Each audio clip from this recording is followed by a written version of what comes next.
গণজাগরণ কণ্ঠ টিভির পক্ষ থেকে সবাইকে স্বাগতম। আপনাদের সাথে আছি মোহাম্মদ নজরুল ইসলাম।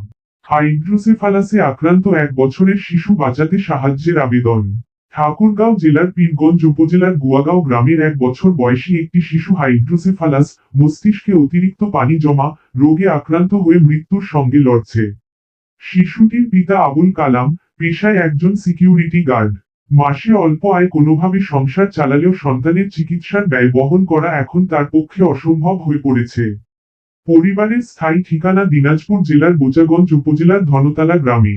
চিকিৎসকদের পরামর্শ অনুযায়ী দ্রুত অপারেশন ও উন্নত চিকিৎসা না হলে শিশুটির জীবন বাঁচানো সম্ভব নয়। কিন্তু চিকিৎসার ব্যয় বিপুল হওয়ায় পরিবারটি এখন অসহায়। এই পরিবারের মা বাবা দেশ ও বিদেশের সকল দয়ালু মানুষের কাছে সাহায্যের হাত বাড়ানোর আবেদন জানিয়েছেন। শিশুটির জীবন বাঁচাতে সামর্থ্য অনুযায়ী সহযোগিতা করার আহ্বান জানানো হয়েছে। শিশুটির পিতা আবুল কালাম বলেন, এর থেকে বড়, আমি একটি প্রতিষ্ঠানে সিকিউরিটি গার্ড হিসেবে কাজ করি। মাসে যা পাই তা দিয়ে সংসারই চলে না। আমার ছেলেকে বাঁচাতে যা কিছু করা লাগে করতে চাই, কিন্তু চিকিৎসার খরচ জোগানো অসম্ভব হয়ে পড়েছে। মানুষের সাহায্য ছাড়া আমার কিছুই করার নেই।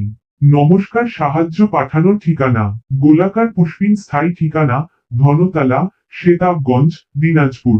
গোলাকার পুষ্পিন বর্তমান ঠিকানা গুয়াগাঁও, পীরগঞ্জ, ঠাকুরগাঁও।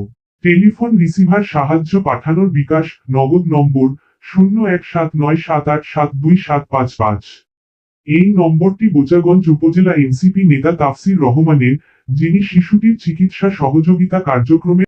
আমি আমার সন্তানের দিকে তাকায় থাকতে পারতেছি না। আমি কি করবো একটা মা হিসেবে? আমার কাছে কোনো পথ নাই।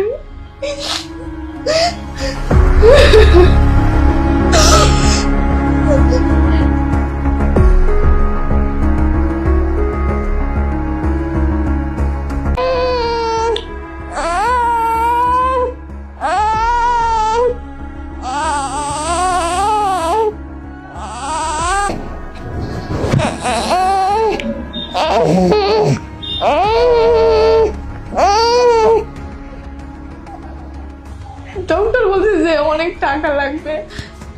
এখন আমাদের কাছে একটা পয়সা নেই। আমরা অনেক কষ্ট করে চলতেছি, কি করবো না করবো।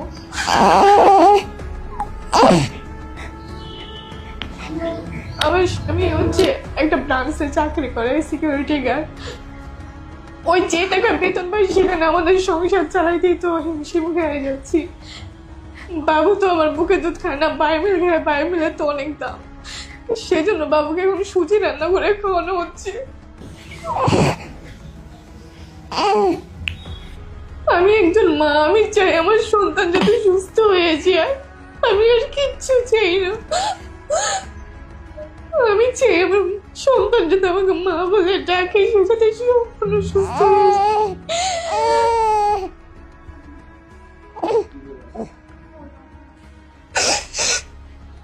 আমি আমার সন্তানের দিকে তাকায় থাকতে পারতেছি না। আমি কি করবো একটা মা হিসেবে?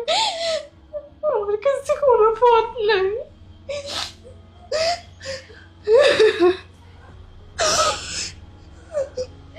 কার কাছে যাবো, কি করবো আমি কিছু জানি না।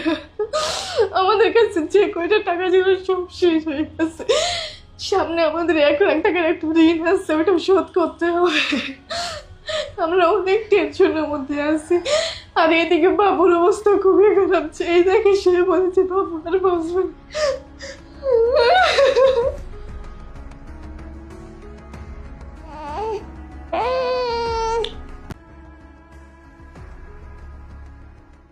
দায়িত্বে রয়েছেন।